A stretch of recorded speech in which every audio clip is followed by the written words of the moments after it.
My name is Phil Gervasi. I'm the head of tech evangelism at Kentik. I've been with Kentik for about 4, 5, 6 months now, so not quite as long as Justin. And what I'm going to be talking to you about for the next 30, 35 minutes or so is network observability. Now, you may be familiar with the term observability already, especially in the context of DevOps, and if you're familiar with what SREs do. But what we're doing at Kentik is pretty much applying some of those methodologies and workflows to network telemetry. So it's network-centric observability or network observability. That's where we get that term from. And you can use a different term if you like. I know that for some it's marketecture or buzzword bingo. So you can certainly call it advanced or next-gen monitoring. How about that? That's a good one. Now, what we believe at Kentik, though, is that network observability, which is it's different. I'm going to take my watch off, which is different than what I'm going to call traditional visibility. And it's the evolution of that. Network observability is the evolution of traditional network visibility. It's built on a foundation of traditional visibility. It's not like we don't care about that anymore. In fact, that's the core. And why are we doing this? 2022, it's pretty clear. I think all of you understand and know that most of the applications that we use today, the mundane and the mission critical, are delivered over the network. And so there's a tremendous amount of application performance telemetry embedded in the network. Yeah, code level stuff and looking at what's going on with PHP, that's all important for sure, but there's a tremendous amount of application performance telemetry in our network telemetry, a lot of which we're already ingesting.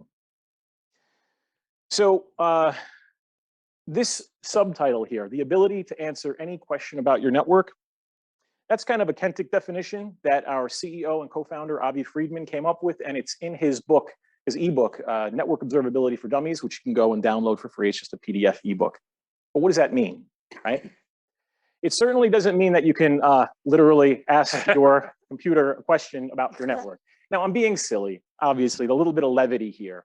But this is the abstract concept that I'm going to be speaking to you about for the next little while and defining what network observability really is. So it's going to be kind of a high-level presentation, though I am going to get into the weeds a little bit about how we do it.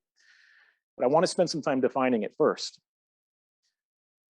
So as a quick definition for you, a working definition that we can start with, network observability is the difference between more data, and we love data. We want more data, right? Like Johnny Five says in Short Circuit, more input. We want more data.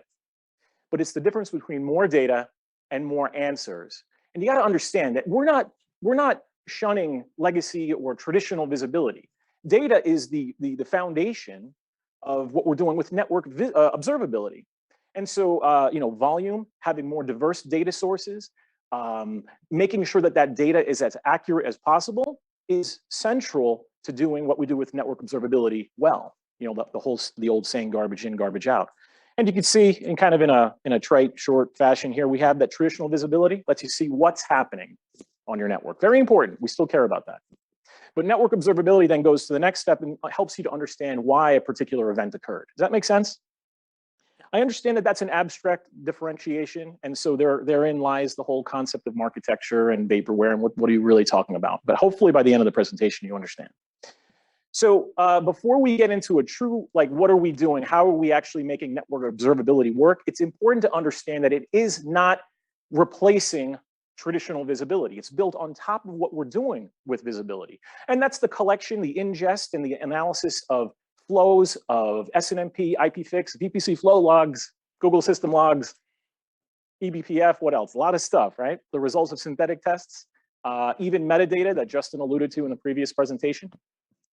So but all of that stuff ultimately stops at showing us what is happening on the network, and it populates all the charts and the graphs, and that's great. We want that. But it's critical for what we're doing with network observability. However, it's also critical that data we have a lot, so there's a volume, it's diverse, that we're not looking at only flows or only streaming, and it's accurate. Because again, garbage in, garbage out is very, very important to having accurate results like predictions and correlations, which I'll be discussing later on. So some of the problems that we at Kentik have identified with just stopping with collecting more data and then showing it on really awesome charts, which again is important, is that having a lot of data and stopping there without doing any sort of advanced analysis lends itself to point solutions and disparate databases. You have a flow tool. You have a tool focused on SNMP. You have a security tool, completely standalone, focused on security. Maybe you have some kind of homegrown tool for eBPF. And maybe you're still trying to figure out how in the world am I going to integrate, my VPC flow logs into my NOC workflow or my network operations workflow. I think you're starting to see where I'm going with this, right? We're talking about a network operations problem.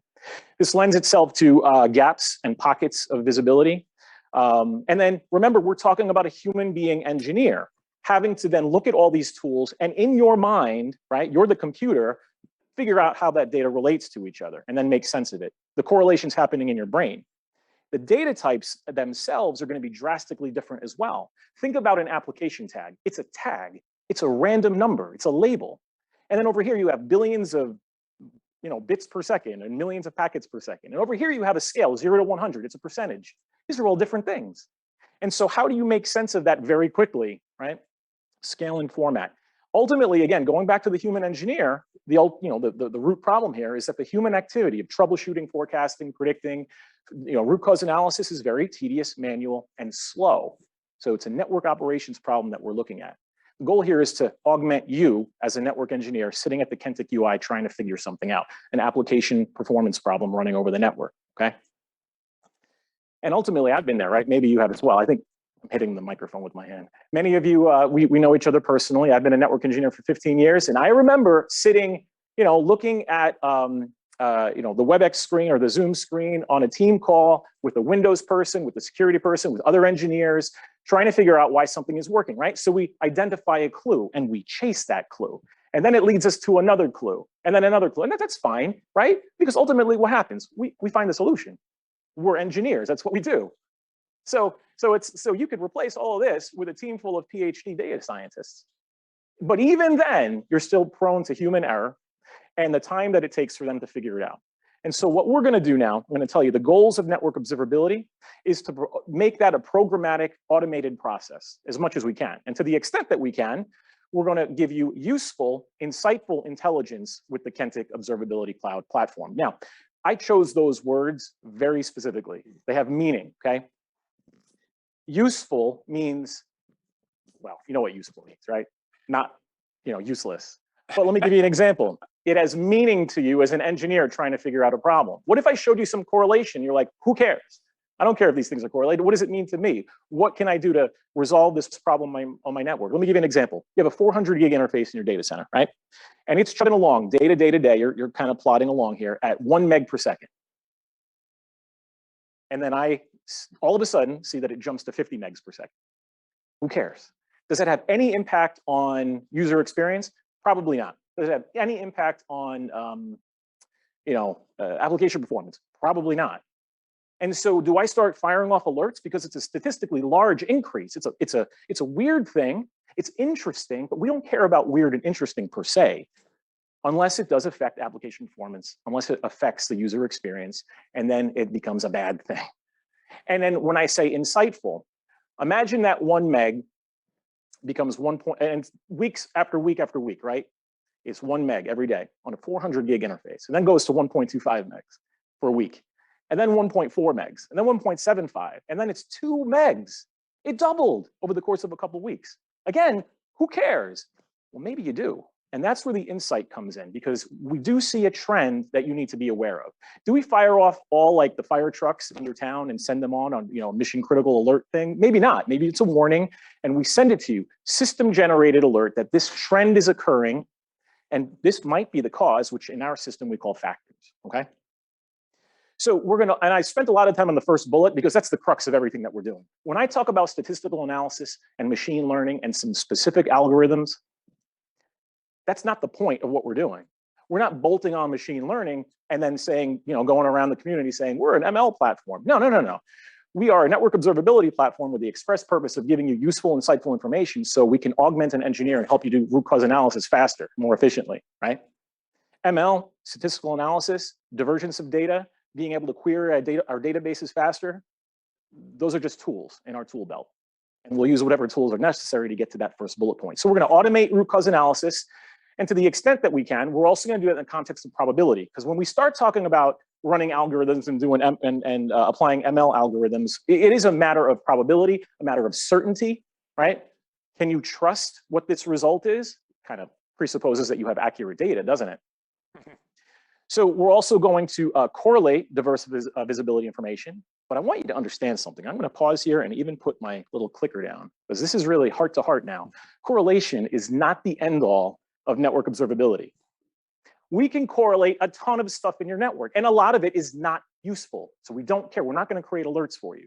And that's hard, because we're always working in this feedback loop at Kentik with our data scientists, our product managers, product team, with our customers themselves to figure out what's useful, what kind of insight can we generate, what is a weak correlation versus a strong correlation. There's a difference. What's a causal relationship? We're going to infer visibility as well with this method, and you can imagine two ends of a conversation. TCP conversation, right? Yeah, a user and a server, whatever. And you have, switches and routers on both sides. You collect a bunch of telemetry. The application's running slow, being delivered. So you look at all that telemetry and you see, all right, yeah, I mean, there's no dropped packets, between the core and the router, there's no jitter or latency. You look at that same thing on both sides. You look at how long it takes for the user to generate a request. No problem. You look at how long it takes the server to generate a response. No problem. But then you look at the round trip time or the server response time overall, and there's this chunk in the middle that it's not the network that we own, but something is going on there. So we're able to say there's a latency problem specifically, and it's happening maybe in this specific ASN, because now we're going to start looking at the different hops in the public network, and we're going to make predictions of potential issues, trends. Trends and baselines are different things. I'm going to break that down a little bit for you. Seasonality, that's really important in what we're doing. How do we do that? You're going to think I'm contradicting myself because I said it's not just adding more data.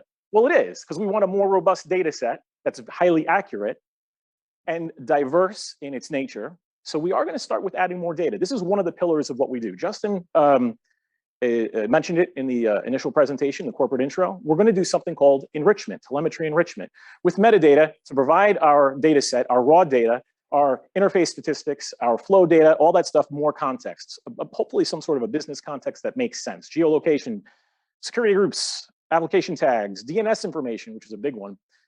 Threat feeds, that's actually really big for us. A lot of our customers really value our DDoS detection abilities. So this is part of that. I really like this meme a lot as well.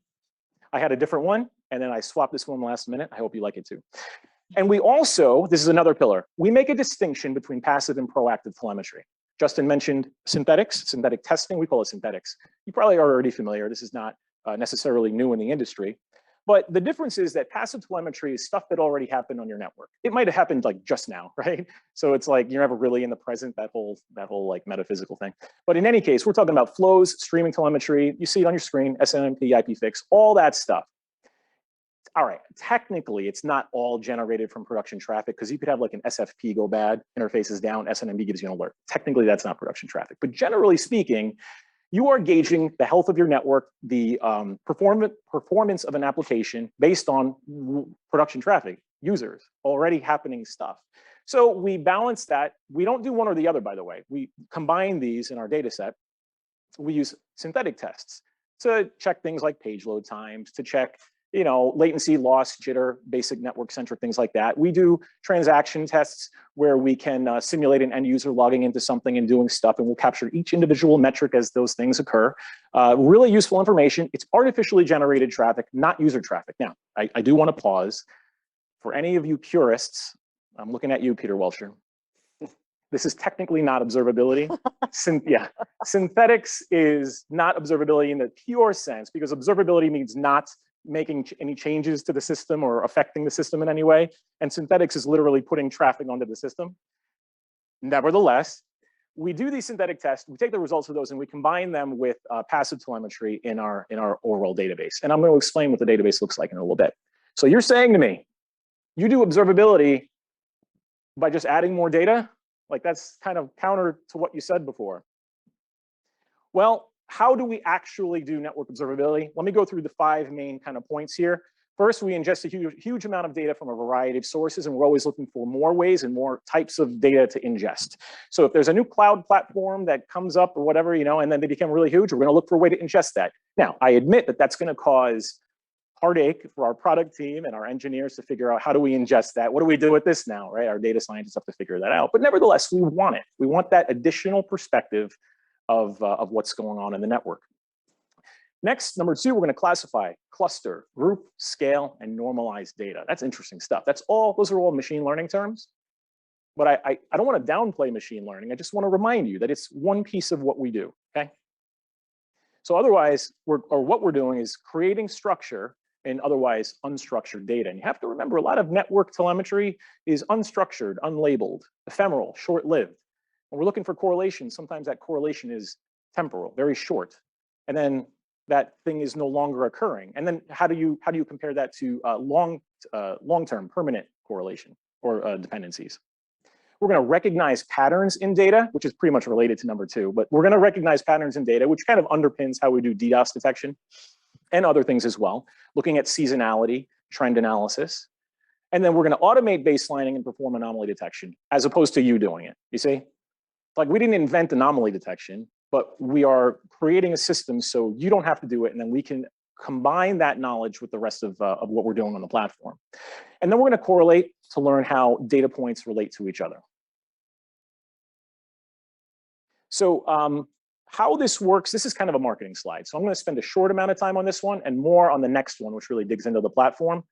How we do this is we have a telemetry and data pipeline where we collect all sorts of information from our customers.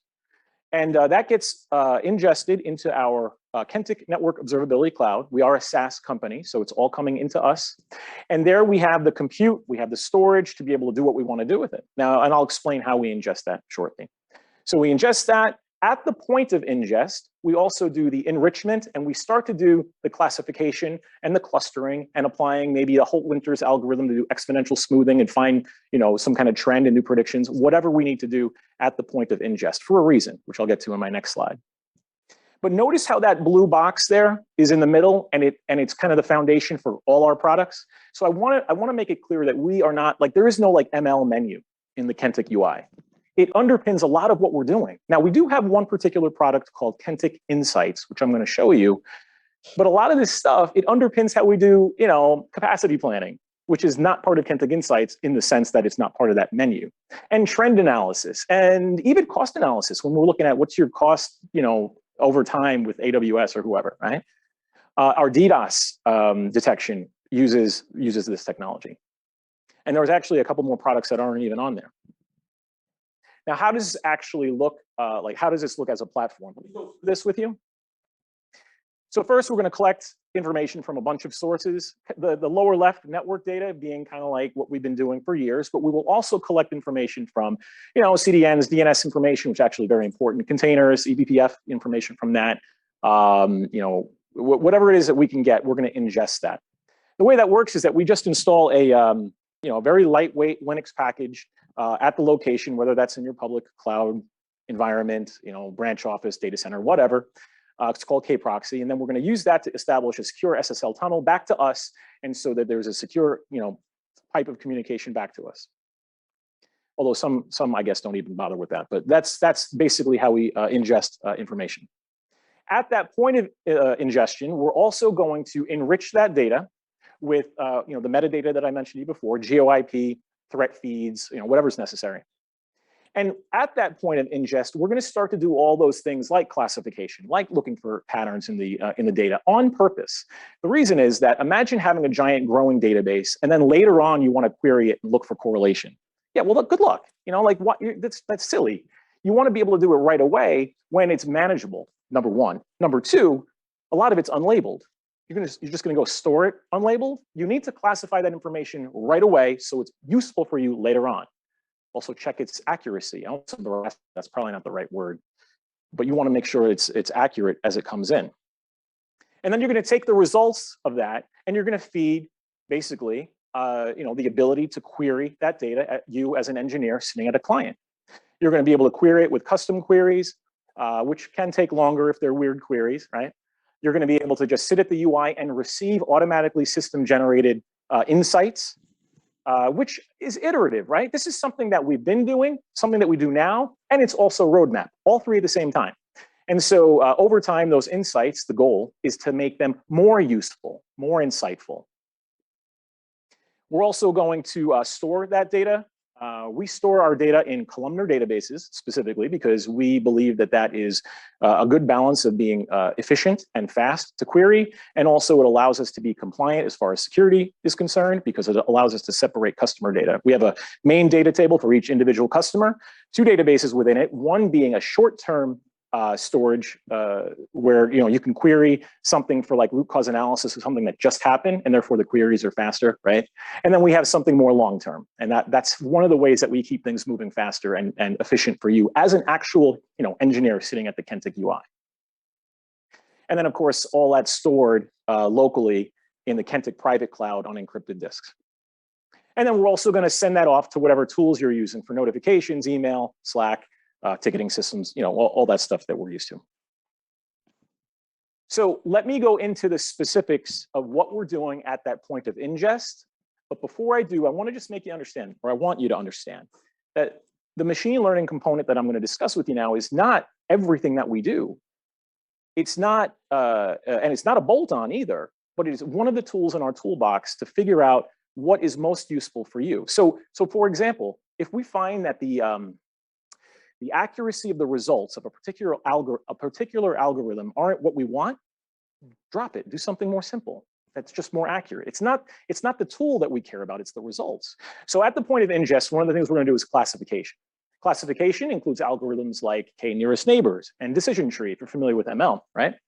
What we're doing is recognizing patterns in data. Classification is generally, it could be in the context of supervised or unsupervised learning, but I guess semi-supervised as well, I don't know. But ultimately, what you're trying to do is classify information that's coming in. What is it? Learn from labeled data, things that have tags that are known entities, incorporate domain knowledge, which is enrichment. And then we're going to cluster information. Clustering is very important. It's very important because a lot of the telemetry that we collect is unlabeled data. That's just the nature of network telemetry. But clustering, if you can imagine like I should have had a slide of this, but you imagine the 4 quadrants of like colored scatter plots, and they're like, these all go together, these all go together. That's clustering, basically. It's like a visualization. And so now I have an idea of, oh, the system recognizes that these data points are related to each other some way, right? This is a hypothetical. And so you're creating structure among unstructured network telemetry data, right?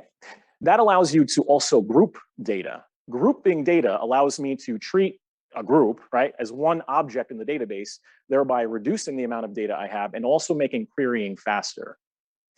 That's what data reduction means. And we use clustering for outlier detection, what's not in that group, where things are. Now, I wanted to get into the time series. Time series models are a family of models. We're talking about machine learning, but there are some algorithms that don't necessarily fall into the realm of machine learning that I'm going to group into time series. So time series models is what we use as opposed to other types of models like the baseline model because of the accuracy of the results. And that includes things like the Holt-Winters algorithm, linear regression, autoregression, that kind of stuff that if you're not familiar with, I encourage you to go check out some YouTube videos from like Stanford or all that free stuff that's on YouTube to learn a little bit more how this works because it's being used everywhere. And so we'll use Holt-Winters just as an example to do prediction. It kind of eliminates over time some of the outliers, and then we're able to predict what's going to happen and do some kind of trend analysis there. But ultimately, all of this gives us the ability to start finding correlation as well. But this is where it starts to break down, and this is one of the reasons I say correlation is not the end-all, be-all of what we're doing with network observability. So here's kind of a silly graphic for you. Remember that correlation is a matter of probability, of certainty. So here we have a graph charting the number of people who drowned by falling into a pool and the films that Nicholas, I'm not on a first name basis, Nicolas Cage appeared in. Is there a correlation there? What do you think? You're kind of going like this. You don't have to raise your hand. No, did your data scientists figure this out? Yeah. It took them weeks. They came across this? It took weeks. It took weeks to get this. The amount of compute that it took to figure. No, I'm being silly, but that's the point. You and I know that's not correct. Does a computer? I don't know. Maybe a trained model would over time. But the idea is that when you're looking at the results of running an algorithm, and by the way, this is not magic. This is math. I gave you some examples of algorithms that we use. In Python, in Jupyter notebooks with GitHub and columnar databases. There's no magic here, okay? But anyway, here we have a p-value. I mean, that's what's how we're going to determine if this is correlated. That's true. That's true. P95. Everything is 95 percentile. But here's another example. I put this one on the internet the other day. I love this one. There's two elements. Are they correlated? I don't know. They kind of are. What do you think? They sort of are, right? Well, here's the issue, right? They're kind of correlated, but it's not a causal relationship. And we kind of jump to that, don't we? There's a third variable there. And now, eventually, you and I figured that out. By the way, this is Northern Hemisphere, right? The third variable is summertime. Yeah. And sun, obviously, in the Southern Hemisphere, it would be the inverse of this. But there's an issue to just saying, we do correlation, and then we have a magical platform. Well, that's not exactly how it works. So we don't put all our eggs in this basket. It is a tool in our toolbox to provide you useful, insightful intelligence as a human being engineer trying to figure out why your application stinks over the network. So this is a tough thing to do well. False positives have traditionally been very high in the industry across the board, although they're getting way better. Just like a few years ago, it was really bad, 70% false positives across the board with various companies. Today, it's the inverse, way better, way better. But it's still something that we want to address. As an example, look at the graph on the top. That's a baseline model that we use in our own testing. This is an internal picture. I got permission to use it, screenshot. And on the bottom is the time series model. Notice that the number of alerts, that's what the orange and red dots are. Those are warnings and criticals, or warning and critical. Using a time series model, we get a more accurate result. I'm sorry, the font is small and the pictures are small, but I think you get the idea that, we go with one, we don't get the results we want. And so we have that constant feedback loop where we see, all right, this isn't working, and we try a different model for that specific reason. I'm sure you've suffered from alert fatigue. I have. The answer is not turning off all your alerts. That is an answer. That is an option. Right answer is not Yeah. turning off all your alerts. The right answer is not turning off your alerts. How about alerting on things that you care about that are accurate, right? Hire So a knock. What's that? Hire a knock to take. Hire a knock to just take over everything? Okay. If you have the budget, awesome. So internally, our data scientists, product team, leadership, right, are always working on feedback loops to make improvement to this, to increase the level of accuracy, to increase the divergence of data that we have as far as our traditional visibility set and accuracy of it, right? So that's still very, very important to us at Kentik.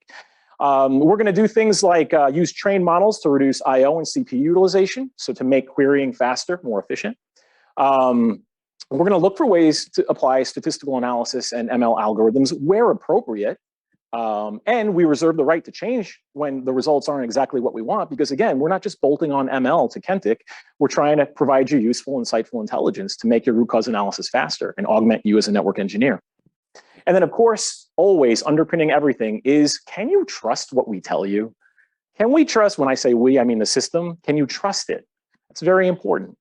What's the level of certainty? Some organizations say confidence. What's my confidence level? That's fine. And so maybe you're looking at me like this as I'm talking to a bunch of network engineers about correlation. I was a network engineer for 15 years. I'm not a data scientist. So it's important to me that all this cool, interesting stuff, and it is so interesting from an academic perspective, the actual practical goal here is to solve a network operations problem. So network visibility, or rather observability, it's built on that foundation of data, rich, robust, diverse, accurate data. So we're still working on that. Very, very important to us. But it goes beyond what? It's to tell you why something is happening, not just that it is happening on your network. That's kind of the goal here, okay? And how that fleshes out over time, again, it's iterative. As we improve the platform and we look for new ways to apply ML, as we look for new data to ingest. So I want to talk to you for a few minutes now as I end here about Kentik Insights. But before I do, I want to remind you that a lot of this stuff that we're doing permeates our entire platform, not just Kentik Insights, which I will show you. So I'm actually going to start off by showing you some other components of our platform first. So this is the Network Explorer. Network Explorer is a commonplace, it's a dashboard where our customers like to camp out. I mean, there's others, and you can customize it. You have your aggregate flow information, stuff about your clouds and sites. What's really cool on the side here, you notice that we have our widgets for synthetics, capacity planning, connectivity cost, down here, DDoS defense. A lot of this stuff is actually the function, the DDoS detection function is powered by the things that I've been talking about. And it's not like we're just using a particular algorithm for all of it. No, look, different functions require a different approach. And so we're not necessarily looking for correlation when we do, what your AWS cost looks like over time, how it's trending, you see. Here in the upper right, here are some insights that the system is generating for you. Very small font, so my apologies, but I can rattle a couple off here. We have a device that typically sends flow and it's not sending flow anymore. Well, normally that'd be an SNMP alert. Oh, the device is down, right? The device isn't down. You should still know though, because we normally expect flow. Normally, that's normal behavior. This is abnormal. So it's something that we're gonna alert you to. We know about different botnets, right? That is an object in our database, right? These IP addresses, this type of traffic, we see that on your network. We're going to alert you of that, right? This is what's happening. Maybe it's not the volume where things are hosed, and therefore you wouldn't notice as a human being looking at the data, but the system noticed. And so that's something maybe trivial, but maybe very, very important as a preventative measure before you really get hosed with a DDoS attack or something. You can see that we, let's see, down here, we have a device. What is that? Kentik SP.NYC1, whatever. It is, we see 59% more traffic this week compared to last week. So we're starting to see, a trend analysis. And all that stuff is automated. School came back, yeah. What's that? School started again, so all the students are back. Yeah, there may be a specific reason for that or not, but it's something that we want to look into. And you know what, Steve, it's important to remember that we're not just looking for what's interesting though. You see? So from an academic perspective, I want all of it. It's all interesting, oh, this is cool, look at that. But if I'm sitting there trying to figure out why a mission critical application is slow, interesting is fine, but is it useful to me? And that's hard. That's hard, differentiating that on a programming and mathematical basis, so that way what we produce for you automatically is useful for you. So if I go over here to the left hamburger menu, you can see all the different products in our system. I'm going to start off by going to where am I going to start off with? Let's go to. All right, we're going to go here. Where do I want to start off with? Let's go to capacity planning. Look at our external interfaces. So you look at the external interfaces here. This is a demo environment, by the way. So if some of the information itself is like wonky looking, that it's just a demo environment. But if you look at this, let's go with the first one because it's got a lot of red. It's critical. You see, we have our runout. We have our it's a P95. So there's your your percentile score, and we're looking at things like rolling standard deviations and all that stuff. And you see a trend over here. And so looking at something like this is an easy way to see how we can just do something very minor to give you some nice visualization of what's happening on your network over time. And if you wanted to drill into it, you go into the interface quick view and start to drill into what's causing that traffic, what other devices behind it are causing it, because if it's a router, there's an entire network of devices. How do you track that down really quickly without doing packet captures? Or like I used to do years ago, create an inbound ACL on my switch or router and then look at like traffic. Like that's crazy, but that's what I used to do. Now I want to stop here and also mention that notice that I can start clicking on things. One of the things that we believe about network observability is, yes, we'll give you these system generated guided insights, but we also want to give you the ability for completely unbound exploratory power within the system to stack data the way you want to see, to do custom queries and to do it quickly. So we are looking not only for cool data, but to make it very efficient. So let's see. We looked at, let's go over to synthetics. We'll go to the test control center. You can see over here on the right under filters, these are all our different synthetic tests. I'm going to select this one here because it's critical.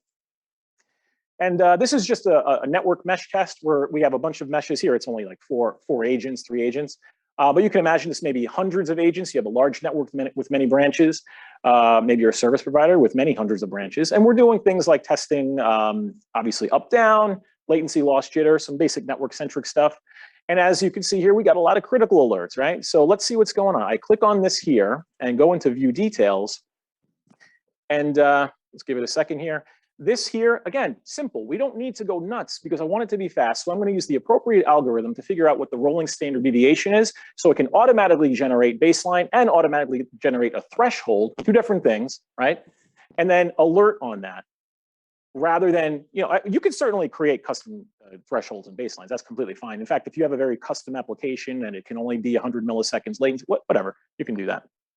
So there's the average latency. And let's see, down here, average jitter, same thing, right? And then when you see something interesting that you're concerned about, you can actually go and then have the system generate a custom, like we call it custom policy, but it'll create a policy off of those things. Another thing I want to show you, for time's sake, I'm just going to go right to it, is DDoS defense. Very popular with our customers because we're good at it. But ultimately, what we're doing is recognizing patterns in your data and saying you have a potential DDoS attack occurring or brewing, or you're going to be hosed soon, at different levels. One of the reasons that we do this stuff at ingest is so we can do it in real time as well, right? You don't want to know about your DDoS attack 2 days from now. You want to know now.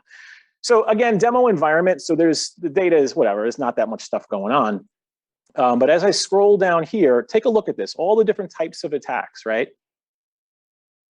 You have Azure attacks, IP scans, distributed TCP reset, and let's see, keep going. DDoS ICMP flood attack. If I click on full log, you could see a lot more of these here. And this is specifically DDoS just because it's popular with our customers and we're good at it. But ultimately, we have patterns that we recognize because we have those as defined objects and we know what they look like. And so we can recognize it when it's happening in real time. Let me go over to Insights now. I'm going to just open the tab for that. Actually, let's go here and I'll open Insights. So our Insights tool is that very explicit, like here's something interesting you should look at.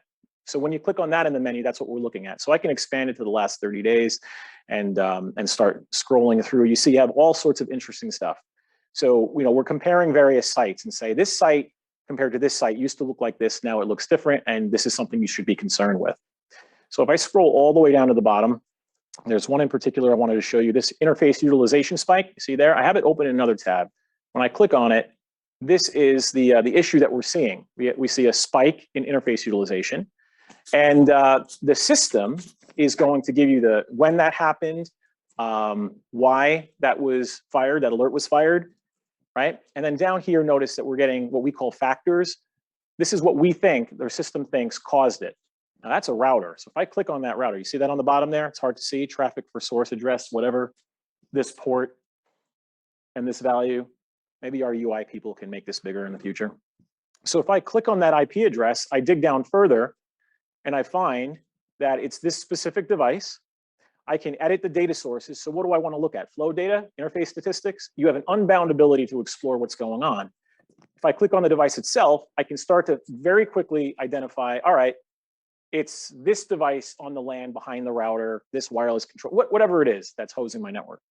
That's basically how Insights operates as a service with a specific ability to give you some kind of useful, insightful intelligence that we can offer you unsolicited, but also how it underpins everything that we're doing.